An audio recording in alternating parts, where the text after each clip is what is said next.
Sad ću vam pokazati kako možete pomoću Fifox aplikacije da vaš telefon pretvorite u mobilnu laboratoriju za fiziku. Fifox aplikacija radi kako na Android, tako i na iOS operativnim sistemima mobilne telefonije i ono što je njegova prednost jeste što može da se poveže i sa drugim uređajima.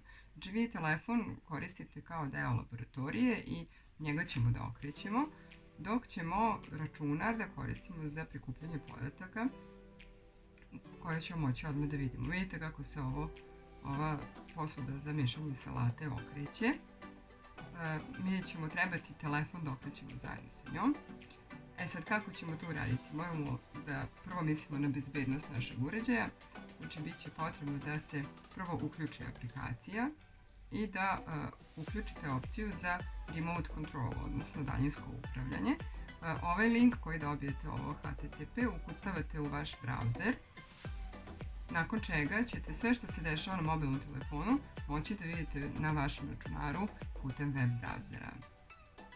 Znači postavite mobilni telefon tako da ga fiksirate, u ovom slučaju korišćeno ćebence, odnosno peškirić, i u trenutku kada počne da osciluje, odnosno u trenutku kada počne da kruži, dobijamo prve informacije. Znači vidimo da ovdje imamo ubrzanje u metrima u sekundi na kvadrat, to nam je tu centripetalno ubrzanje, a na x osi imamo ugovnu brzinu omega. I pogledajte kako se dobija lepa jedna kvadratna funkcija, pošto nam je zavisnost kvadratna.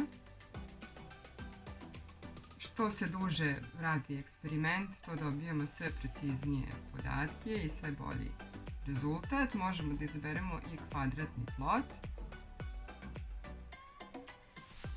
Tako da će zadatak učenika biti da urade ovo u kućnim uslovima, koristiti različite uređaje. Znači ne moramo koristiti spiner za salatu, možemo koristiti i recimo bicikli ili neki drugi element. Tako da vas ja pozivam da pokušate sami da napravite svoj eksperiment, a ja ću vam prikazati šta su moji učenici uradili i kakvi su nam rezultati i kako smo se svi zajedno lepo zabavili.